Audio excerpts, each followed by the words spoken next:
এই দেখেন নতুন বছরের উপহার দেওয়ার লেগে আমার কফিল ম্যাডামের মেয়ে 5টা লাল শাল কিনা নিয়ে আইছে। আর এই শালগুলো আমার পাশে কফিল ম্যাডামের পার্লার আছে, ওই পার্লারে 5টা ফিলিপিন ইন্দোনেশিয়ান মেয়ে চাকরি করে, তাদেরকে উপহার দিব নতুন বছরের। এর মধ্যে কফিল ম্যাডামের মেয়ে শালগুলো আমার দোকানে নিয়ে আসছে রেডি করে দেওয়ার জন্য। শুধু যে শাল উপহার দিতেছে এমনটাও না, সাথে একটা একটা ফুলও আছে কিন্তু সবার জন্য। ফুলের সাথে একটা একটা কার্ডও আছে, শুভেচ্ছা বার্তা, নতুন বছরের শুভেচ্ছা। আজকে যদি আমি বেডি মানুষ হইতাম তাইলে এমন উপহার হয়তো আমিও পাইতাম। চিন্তা করে দেখতেছি যে বেডা মানুষ হইয়া জন্ম নেওয়া সবই অবহেলা করে। এদিকে আমার শাল তো দূরের কথা, একটা ফুল দেওয়া যদি নতুন বছরে একটা কার্ড লিখে দিত শুভেচ্ছা বার্তা, তাইলে মনটারে বুঝাইতে পারতাম। মনে করে যে তাসিন তো সারাদিনই ফুলের দোকানে কাজ করে, এরে ফুল দেই কিতা করতাম, সারাদিনই ফুলের মাইরও থাকে। সবই মাইনা নিলাম, গিফটটা দিতেছে লুকাইয়া দিলাইলে তুই তো ফুলি 300, কিন্তু না, এর মধ্যে খাটা গায়ে নুনের সিটা দিতেছে, আমারে তো গিফট দিতেছে না, এর মধ্যে আমার দোকানে আনছে আমি সাজাই দিবার লাগা। তো এবার বুঝেন বেড়া মানুষে সবাই অবহেলা করে। যাই হোক, আমার মনে কোনো দুঃখ নাই, উপহার সাজাই দিতেছে, এটাই মনে আনন্দ।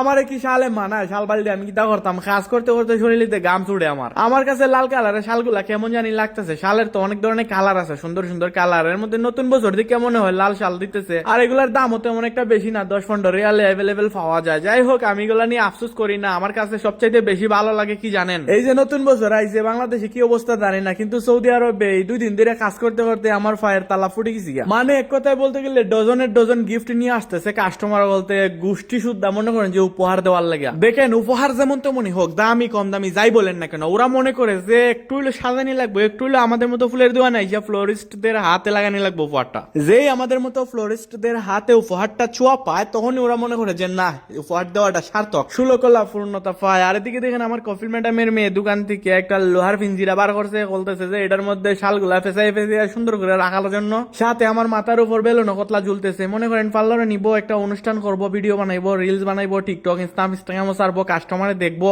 আপনারা জানেন না তো আমার কফিলের বুদ্ধি কিরকম। এই যে উপহার গুলা দিতেছে, এগুলোকে বিনা স্বার্থে দিতেছে, এগুলা দিতেছে মনে করেন যে বিজনেস প্রচারের জন্য। এই যে পার্লারের ভিতরে নিয়ে মেয়েদের হাতে একটা করে মনে করেন যে শাল দিব, একটা করে ফুল দিব, কার্ডের লেখা, এগুলা সুন্দর করে মনে করেন যে ডজন খানিক ভিডিও বানাই লিব। তারপর মনে করেন যে মা 3-4 জনে মিললে তাদের নিজস্ব আইডির মধ্যে এগুলা পাবলিশ করবো, আর তাদের এলাকার যে কাস্টমার গুলা আছে ওরা দেখবো যে রে ওই আরবিটা তো অনেক ভালো, ওই পার্লারের মালিক তো অনেক ভালো, ওই পার্লারের যত শ্রমিক আছে এরা তো দেখা যায় নতুন বছর উপলক্ষে হাদিয়া দিতাছে, এর মানে এই পার্লারে যাওয়া লাগবো। তো এগুলো হইতেছে বিজনেস মাইন্ড আমার কফিল ম্যাডামের সাথে। মনে করেন যে 4-5 জন পুরুষেও মনে করেন ফাত্তা পাইতো না যে বেইন কিল্লা ব্যবসা বাণিজ্য করে বেচারায়। সরি, বেচারা হবে না, বেচারি হবে। যাই হোক, আমি এখন এই বেলুন, এরপর শাল আর 5টা ফুলের প্যাকেট নিয়ে আমি পার্লারের দরজার মধ্যে দাঁড়াই থাকা লাগবো, কারণ পার্লারের সামনে কফিলে মেয়ে দাঁড়াই আছে, আমার বলতেছে তাড়াতাড়ি যাওয়ার জন্য, সে নাকি এগুলা ভিডিও বানাইবো আমি যে নিয়ে যাইতেছি। তো আর কি আল্লাহ আল্লাহ করে রওনা দিলাম। যদি বেলুন গুলো আত্মীয় সুইটে জায়গা 26টা বেলুনের জায়গা প্রথমে বলছিল 20টা, পরে আবার 6টা বাড়াইছে।